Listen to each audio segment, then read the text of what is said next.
Hi, it's me Sharan. Living behind the wheel എന്ന യൂട്യൂബ് ചാനലിലേക്ക് ഏവർക്കും സ്വാഗതം. നമ്മളിന്ന് പരിചയപ്പെടാൻ പോകുന്നത് നമ്മുടെ മാരുതി സുസുക്കിയുടെ വാഗണറിൻ്റെ ബേസ് മോഡലാണ്. നമുക്ക് വണ്ടി ഒന്ന് പരിചയപ്പെടാം. ഫ്രണ്ടിലോട്ട് വന്നു കഴിഞ്ഞാൽ വളരെ വലിയ ഒരു ഹെഡ് ലാമ്പ് യൂണിറ്റാണ് വന്നിരിക്കുന്നത്. ഹാലജൻ ഹെഡ് ലാമ്പാണ് വന്നിരിക്കുന്നത്. അതുപോലെ തന്നെ ഒരു പാർക്കിംഗ് ലൈറ്റ് വന്നിട്ടുണ്ട്, അതും ഹാലജൻ ലൈറ്റാണ് വന്നിരിക്കുന്നത്. അതോടുകൂടി തന്നെയാണ് ഇൻഡിക്കേറ്ററും വന്നിരിക്കുന്നത്. ഒരു കണ്ണെഴുതിയ ഫീൽ പോലാണ് നമ്മുടെ ഈ ഹെഡ് ലൈറ്റ് വന്നിരിക്കുന്നത്. വളരെ ഭംഗിയായിട്ട് തന്നെയാണ് നമ്മുടെ മാരുതി സുസുക്കി വാഗണറിൻ്റെ ഹെഡ് ലൈറ്റ് വന്നിരിക്കുന്നത്. തൊട്ട് താഴോട്ട് വന്നു കഴിഞ്ഞാൽ ഫോഗ് ലാമ്പോ മറ്റോ കാര്യങ്ങളൊന്നുമില്ല. അതിനൊരു ഹോൾഡർ വന്നിട്ടുണ്ട്. കാര്യം ഇതൊരു ബേസ് മോഡൽ വണ്ടിയായതുകൊണ്ടാണ്. അതിനുശേഷം ഇങ്ങോട്ട് വന്നു കഴിഞ്ഞാൽ ഒരു ക്രോം എലമെൻറ്റ്, ഇതൊന്നും ബേസ് മോഡലിന് വരുന്നതല്ല, ഇതൊക്കെ എക്സ്ട്രാ അക്സസറീസ് ആയിട്ട് ചെയ്യുന്നതാണ് ഈ ക്രോം എലമെൻറ്റും കാര്യങ്ങളും. ബോണറ്റിലോട്ട് വന്നു കഴിഞ്ഞാൽ വളരെ ചെറിയ ഒരു ബോണറ്റാണ് വന്നിരിക്കുന്നത്. വൈപ്പർ വാഷിംഗ്, നമ്മുടെ വൈപ്പർ വാഷ് ബ്ലേഡ് വാഷ് ചെയ്യുന്നതിനും മറ്റുള്ള നോസിൽ കാണാം. അത് 2 വന്നിട്ടുണ്ട്. അത് ബോണറ്റിൻ്റെ ഉള്ളിലായിട്ടാണ് ഇരിക്കുന്നത്. നല്ല ഭംഗിയായിട്ടാണ് അത് ചെയ്തിരിക്കുന്നത്. ഇനി പ്രത്യേകിച്ച് പറയാനാണെങ്കിൽ നമുക്ക് വണ്ടിയുടെ ഗ്രൗണ്ട് ക്ലിയറൻസ് പറയുകയാണെങ്കിൽ ഏകദേശം 165 mm ആണ് ഇതിൻ്റെ ഗ്രൗണ്ട് ക്ലിയറൻസ് വന്നിരിക്കുന്നത്.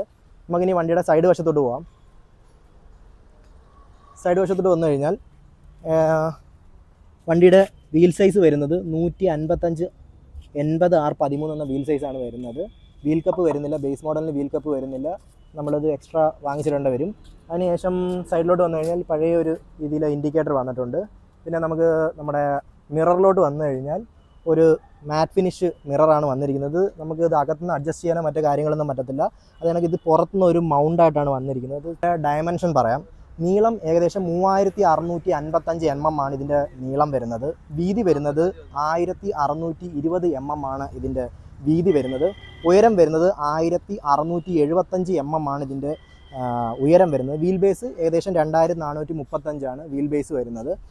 നമുക്കിനി ഡോർ പാഡിലോട്ട് വരാം. ഡോർ പാഡിലോട്ട് വന്നു കഴിഞ്ഞാൽ ഒരു പ്ലാസ്റ്റിക് മെറ്റീരിയലാണ് ഇതിൻ്റെ ഡോർ പാഡിൽ വന്നിരിക്കുന്നത്. കാര്യം ഇതൊരു ബേസ് മോഡൽ വണ്ടിയായതുകൊണ്ട് തന്നെ ഇതിൽ ബോഡി കളർ നമുക്ക് ഡോർ ഹാൻഡിൽ വരുന്നില്ല. അത് ചെറിയൊരു പൈസ വരുന്നേ ഉള്ളൂ. നമുക്ക് മിററും ഈ ഡോർ ഹാൻഡിലും കൂടെ ചെറിയൊരു പൈസയ്ക്ക് നമുക്ക് ബോഡി കളർ ആക്കാവുന്നതേ ഉള്ളൂ. അതേ കണക്ക് ഇനി പുറകിലോട്ട് വന്നു കഴിഞ്ഞാലും ഈ ഒരു സെയിം ഇത് തന്നെയാണ് വന്നിരിക്കുന്നത്, മെറ്റീരിയൽ തന്നെയാണ് വന്നിരിക്കുന്നത്. ഇനി പുറകിലോട്ട് വരാം. പുറകിലോട്ട് വന്നു കഴിഞ്ഞാൽ വലിയൊരു ടെയിൽ ലാമ്പാണ് ഇതിൽ വന്നിരിക്കുന്നത്. വളരെ മനോഹരമായ രീതിയിൽ തന്നെയാണ് ആ ടെയിൽ ലാമ്പ് ചെയ്തിരിക്കുന്നത്. പിന്നെ വന്നു കഴിഞ്ഞാൽ വലിയൊരു ബാക്ക് ഗ്ലാസ് ആണ് വന്നിരിക്കുന്നത്. വളരെ വിശാലമായൊരു ബാക്ക് ഗ്ലാസ് ആണ് വന്നിരിക്കുന്നത്. ഡീഫോഗറോ അല്ലെങ്കിൽ ബാക്ക് വൈപ്പറോ വാഷറോ അങ്ങനത്തെ കാര്യങ്ങളൊന്നും തന്നെ ഇതിൽ വരുന്നില്ല. ഒരു സുസുക്കിയുടെ ഒരു എംബ്ലം കാണാം. ഒരു ക്രോം എലമെൻറ്റിൽ വാഗണർ എന്ന് എഴുതിയിട്ടുണ്ട്. 2 സെൻസർ വന്നിട്ടുണ്ട്.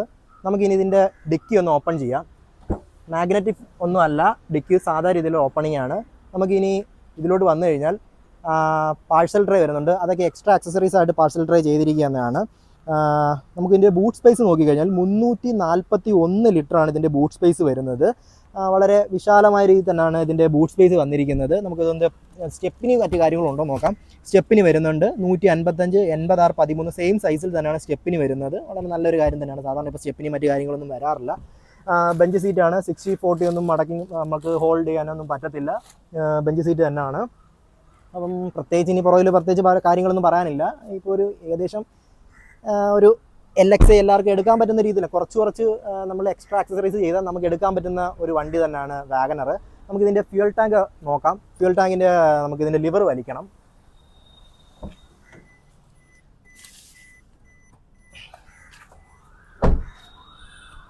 ഫ്യൂൽ ടാങ്കിലോട്ട് വന്നു കഴിഞ്ഞാൽ ഇവിടെയാണ് ഇതിൻ്റെ ഫ്യൂൽ ടാങ്ക് വരുന്നത്. ഏകദേശം 32 ലിറ്ററാണ് ഇതിൻ്റെ ഫ്യൂൽ ടാങ്ക് കപ്പാസിറ്റി വരുന്നത്. നമുക്കിത് ഓപ്പൺ ചെയ്യുന്നത് ഇങ്ങനെയാണ്. ഇവിടുന്ന് തുറന്ന് ഞാൻ എല്ലാ വീഡിയോയിലും പറഞ്ഞിട്ടുണ്ട്, ഇങ്ങനെ ഇടരുത്. ഇങ്ങനെ ഇട്ടാൽ ഇതിനകത്ത് ബോഡി സ്ക്രാച്ചസ് വരും. നമ്മൾ ഇവിടെ ഹോൾഡ് ചെയ്ത് വെക്കണം. അതിനാണ് ഈ കമ്പനി ഇത് തന്നിരിക്കുന്നത്. നമ്മൾ ഇവിടെ ഹോൾഡ് ചെയ്ത് വെക്കണം. അടയ്ക്കുന്നത് ഇങ്ങനെ തന്നെ. 32 ലിറ്ററാണ് ടാങ്ക് കപ്പാസിറ്റി വരുന്നത്. നമുക്കിനി വണ്ടിയുടെ ഉള്ളിലോട്ട് കയറാം. ലെഗ് സ്പേസും ഹെഡ് റൂമും ഒക്കെ എങ്ങനെ ഉണ്ടെന്ന് നോക്കാം. ബേസ് വേരിയൻ്റ് ആയതുകൊണ്ട് തന്നെ നമുക്ക് ഇതിനകത്ത് മാനുവൽ വിൻഡോ ആണ് വരുന്നത്. ആംബ്രസ്റ്റ് കുഴപ്പമില്ല, ചെറിയൊരു ആംബ്രസ്റ്റാണ് വന്നിരിക്കുന്നത്. പിന്നെ ഇത് പവർ വിൻഡോ അല്ല വരുന്നത്. നമുക്കറിയാമല്ലോ ഇതൊരു സാധാ ബേസ് മോഡൽ വണ്ടിയാണ്ട് തന്നെ പവർ വിൻഡോ അല്ല വരുന്നത്, മാനുവലാണ് വരുന്നത്. ഒരു ബോട്ടിൽ സ്പേസ് കൊടുത്തിട്ടുണ്ട്. പിന്നെ പ്രധാനപ്പെട്ട ഒരു കാര്യം എന്ന് പറഞ്ഞാൽ ഇതൊരു 90 ഡിഗ്രി തുറക്കാൻ പറ്റുന്ന ഒരു ഡോറാണ് ഇതിൻ്റെത്. അത് തന്നെയാണ് ഇതിൻ്റെ ഏറ്റവും വലിയൊരു പ്രത്യേകത. നമുക്ക് ഇതിൻ്റെ ലെഗ് സ്പേസും കൂടെ നോക്കാം. വളരെ നല്ല രീതിയിലുള്ള ലെഗ് സ്പേസ് ഉണ്ട്. നമുക്ക് മുതിർന്നവർക്കും മറ്റും സുഖമായിട്ട് കയറാനും ഇറങ്ങാനൊക്കെ പറ്റുന്ന രീതിയിലാണ്. തൈ സപ്പോർട്ട്, അത്യാവശ്യം തൈ സപ്പോർട്ട് ഉണ്ട്. ഒരുപാടുണ്ടെന്ന് നമുക്ക് പറയാൻ പറ്റത്തില്ല. അത് കണക്ക് ലെഗ് സ്പേസ് ഒരുപാടുണ്ട്. ഞാൻ പറഞ്ഞതാണ്. ഇനി ഹെഡ് റൂം നോക്കണമെങ്കിൽ പ്രത്യേകിച്ച് വാഗനറിൻ്റെ ഹെഡ് റൂമിനെ കുറിച്ച് പറയേണ്ട കാര്യം തന്നെ ഇല്ല. ഹെഡ് റൂം വളരെ കൂടുതലാണ്, വളരെ വിശാലമായ ഹെഡ് റൂമാണ് കേട്ടോ. നമുക്ക് ഒരിക്കലും തലയൊന്നും തട്ടത്തില്ല. എല്ലാവർക്കും സീറ്റ് ബെൽറ്റും മറ്റു കാര്യങ്ങളൊക്കെ വരുന്നുണ്ട്. പിന്നെ പ്രത്യേകിച്ച് പറയാനൊന്നും തന്നെ ഇല്ല. ബ്ലാക്ക് ഫിനിഷിലാണ് മൊത്തവും ഇൻറ്റീരിയറും വന്നിരിക്കുന്നത്. നമ്മൾ മൊത്തം ഇൻറ്റീരിയറും അല്ല, നമ്മുടെ ഈ ഡോർ പാഡും മറ്റുമൊക്കെ വന്നിരിക്കുന്നത്. നമുക്കിനി ഫ്രണ്ടിലോട്ട് പോകാം. ഫ്രണ്ടിലോട്ട് വന്നു കഴിഞ്ഞാൽ 2 ഡോർ പവർ വിൻഡോ ആണ് വരുന്നത്. ലോക്കിംഗ് സിസ്റ്റത്തിൻ്റെയും മറ്റു കാര്യങ്ങളുടെ എല്ലാം ഉണ്ട്. അതുപോലെ തന്നെ ഒരു ബ്ലാക്ക് ഫിനിഷിലാണ് ഡോർ പാഡ് വന്നിരിക്കുന്നത്. ഞാൻ മഴയാണ്ടാണ് പെട്ടെന്ന് പറഞ്ഞു പോകുന്നത്. ഒരു ബോട്ടിൽ ഹോൾഡർ വരുന്നുണ്ട്. 2 ഡോർ പവർ വിൻഡോ വരുന്നുണ്ട്. അതുപോലെ തന്നെ ഒരു ക്രീം ആൻഡ് ബ്ലാക്ക് കളറിലാണ് ഇതിൻ്റെ ഏതാണ് ഏകദേശം ഇതിൻ്റെ ഒരു ഇൻറ്റീരിയർ വരുന്നത്. പറഞ്ഞു കഴിഞ്ഞാൽ ഇനി ഇവണ്ട് ട്രാക്ഷൻ കൺട്രോൾ ഓഫ് ഉണ്ട്. അതായത് ഓട്ടോ സ്റ്റോപ്പ് സിസ്റ്റം ഉണ്ട്. ട്രാക്ഷൻ കൺട്രോൾ എന്ന് പറഞ്ഞാൽ നമ്മുടെ വണ്ടി മണലിലോ ചെളിയിലോ വല്ലതും പെട്ട് കഴിഞ്ഞാൽ ഈ ട്രാക്ഷൻ കൺട്രോൾ ഓഫ് ചെയ്താൽ ഒരു 5 സെക്കൻഡ് ഹോൾഡ് ചെയ്ത് കഴിഞ്ഞാൽ ഇതിൻ്റെ ട്രാക്ഷൻ കൺട്രോൾ ഓഫ് ആവും. അപ്പം നമുക്ക് പെട്ടെന്ന് വണ്ടി ചെളിയിൽ നിന്ന് മറ്റുമൊക്കെ പെട്ടെന്ന് എടുത്തുകൊണ്ട് വരാനും പറ്റുന്ന രീതിയാണ് ട്രാക്ഷൻ കൺട്രോൾ. ഒരു 5 സെക്കൻഡ് ഹോൾഡ് ചെയ്താൽ ട്രാക്ഷൻ കൺട്രോൾ ഓഫ് ആവും. പിന്നെ ഒറ്റ പ്രസ്സിലാക്കുകയാണെങ്കിൽ ട്രാക്ഷൻ കൺട്രോൾ വീണ്ടും ഓണായി വരുന്നതായിരിക്കും. ഇപ്പോൾ ഇതിൻ്റെ ഫ്രണ്ടിലോട്ട് വന്നു കഴിഞ്ഞാൽ സാധാ രീതിയിലുള്ള ഒരു ഗിയർ നോബ്, ബേസ് മോഡൽ ആയതുകൊണ്ട് തന്നെയാണ്. ഫുള്ളി ബ്ലാക്ക് തീം അല്ല, ഒരു ക്രീം ആൻഡ് ഒരു ബ്ലാക്ക് കളറിലാണ് വന്നിരിക്കുന്നത്. ഒരു പവർഫുള്ളായിട്ടുള്ള AC ആണ്. അത് എനിക്ക് മ്യൂസിക് സിസ്റ്റമോ മറ്റു കാര്യങ്ങളോ ഒന്നും തന്നെ ഇതിൽ വരുന്നില്ല. സാധാ ഒരു മിറർ വന്നിട്ടുണ്ട്, പിന്നെ ഹെഡ് ലാമ്പ്. അപ്പം അങ്ങനത്തെ കാര്യങ്ങളൊക്കെ തന്നെയുള്ളൂ. പ്രത്യേകിച്ച് എടുത്തു പറയത്തക്ക രീതിയിലുള്ള ഒരു കപ്പ് ഹോൾഡർ എന്ന് പറയാൻ ഒരു ചെറിയൊരു കപ്പ് ഹോൾഡർ ഇവിടെ കൊടുത്തിട്ടുണ്ട് കേട്ടോ.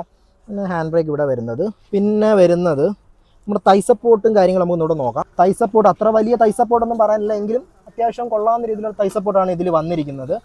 നമുക്ക് ഇതിൻ്റെ ഇനിയൊരു കാര്യം, എല്ലാ കസ്റ്റമറിനും ഒരു ആശങ്കയാണ് ജാക്കി എവിടെ വരുന്നതെന്ന്. നമ്മുടെ ജാക്കി വരുന്നത് ഇവിടെയാണ്. ഇതിൻ്റെ ജാക്കി വരുന്നത് അതുകൊണ്ട് ഇവിടെയാണ് ഇതിൻ്റെ ജാക്കി വരുന്നത്. ഞാനിപ്പോൾ ഇതിൻ്റെ സീറ്റ് കുറച്ച് പുറമോട്ട് വലിച്ചിട്ടുകൊണ്ടാണ് ഇതിൻ്റെ ജാക്കിയുടെ ഇപ്പോൾ കാണാൻ പറ്റുന്നത്. അല്ലെങ്കിൽ ഇത് ഒരുപാട് ഉള്ളിലോട്ടിരിക്കുന്നതുകൊണ്ട് നമുക്ക് ആൾക്കാർക്ക് കാണാൻ പറ്റത്തില്ല. അപ്പോൾ ഇവിടെയാണ് ഇതിൻ്റെ ജാക്കി വരുന്നത്. നമ്മൾ കൈകൊണ്ട് ചെറുതായിട്ട് തിരിച്ചാൽ മാത്രം മതി. നമുക്കിതിൻ്റെ ബോണറ്റ് ഓപ്പൺ ചെയ്യാം.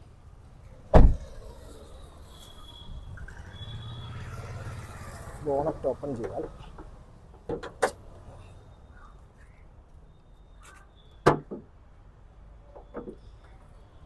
ഇതൊരു 1 ലിറ്റർ എഞ്ചിനാണ് വരുന്നത്. 1 ലിറ്റർ 3 സിലിണ്ടർ എഞ്ചിനാണ് വരുന്നത്. വളരെ ചെറിയ എഞ്ചിനാണ്. നമ്മുടെ എനിക്ക് തോന്നുന്നത് ഏകദേശം നമ്മുടെ എക്സ്പ്രസോയിലും മറ്റുമൊക്കെ വരുന്ന ചെറിയൊരു എഞ്ചിനാണ് ഇതിൽ വരുന്നത്. മോട്ടർ അഡ്ജസ്റ്റബിൾ ആണ് ഇതിൻ്റെ ഹെഡ്ലൈറ്റ് അഡ്ജസ്റ്റ്മെൻറ്റ് വരുന്നത് കേട്ടോ. മറ്റേ കേബിളൊന്നും അല്ല വരുന്നത് കേട്ടോ. അപ്പോൾ അത് വളരെ നല്ല മികച്ചൊരു കാര്യം തന്നെയാണ്. ABS CBD മറ്റ് കാര്യങ്ങളെല്ലാം തന്നെ ഇതിലുണ്ട്. അത്യാവശ്യം ചെറിയൊരു എൻജിൻ ബോണറ്റും അതിനകത്ത് ചെറുതായിട്ടിരിക്കുന്ന ഒരു എൻജിനുമാണ്. വളരെ ഭംഗിയായിട്ടാണ് അറേഞ്ച് ചെയ്തിരിക്കുന്നത് കേട്ടോ. അപ്പം ഓണമായിട്ട് നിരവധി ഓഫറുകൾ നമ്മുടെ സാരഥിയിൽ അവൈലബിൾ ആയിട്ടുണ്ട്. നമുക്കപ്പോൾ അതിൻ്റെ ഓഫറുകളും കാര്യങ്ങളും ഓൺ റോഡ് വരുന്ന പൈസയും മറ്റു കാര്യങ്ങളും പറയാം. വാഗനറിൻ്റെ LXIക്ക് 5,80,000 രൂപയാണ് വണ്ടിക്ക് വരുന്ന വില. ഏകദേശം 35,000 രൂപയുടെ ഓഫർ ഇപ്പം അവൈലബിൾ ആണ്. അതുപോലെ തന്നെ VXIക്ക് 6,57,000 രൂപയാണ്. ഏകദേശം 35,000 രൂപയോളം ഡിസ്കൗണ്ട് വരുന്നുണ്ട്. അതുപോലെ തന്നെ ZXi പ്ലസിന് വേണ്ടി 7,65,000 രൂപയാണ് വരുന്നത്. അതിനും ഏകദേശം 35,000 രൂപയുടെ ഓൺ ഓഫർ വരുന്നുണ്ട്. അതിൻ്റെ തന്നെ ഓട്ടോമാറ്റിക് വന്നു കഴിഞ്ഞാൽ VXIക്ക് 7,10,000 രൂപയാണ്. അതിനും ഏകദേശം 35,000 രൂപയുടെ ഓഫർ വരുന്നുണ്ട്. അതാണെങ്കിൽ ZXi പ്ലസിന് 8,18,000 രൂപയാണ്. അതിനും ഏകദേശം 35,000 രൂപയുടെ ഓഫർ വരുന്നുണ്ട്. ഏകദേശം 10,000 രൂപ ഡൗൺ പേയ്മെൻറ്റിൽ EMI വരുന്നത് 8,800 രൂപയാണ് EMI വരുന്നത്. അതും 7 വർഷത്തേക്ക്. അതല്ലെങ്കിൽ 11,700 രൂപ അടച്ചുകൊണ്ട് 5 വർഷത്തേക്ക് നമുക്ക് EMI ഇടാവുന്നതാണ്. അതാണെങ്കിൽ NRI ഡിസ്കൗണ്ട് ആയിട്ടൊരു 3,500 രൂപയുണ്ട്. കോർപ്പറേറ്റിന് 2,000 രൂപയുണ്ട്. എക്സ്ചേഞ്ച് ബോണസ് ആയിട്ടൊരു 10,000 രൂപയുണ്ട്. പിന്നെ നമ്മുടെ വീഡിയോ കണ്ടിട്ട് വരുന്നവർക്ക് ഒരു 2,000 രൂപയുടെ കുറവും കൂടെ അവൈലബിൾ ആണ്. അപ്പം എൻ്റെ ഈ വീഡിയോ ഇഷ്ടപ്പെട്ടാൽ എല്ലാവരും എന്നെ സപ്പോർട്ട് ചെയ്യുക.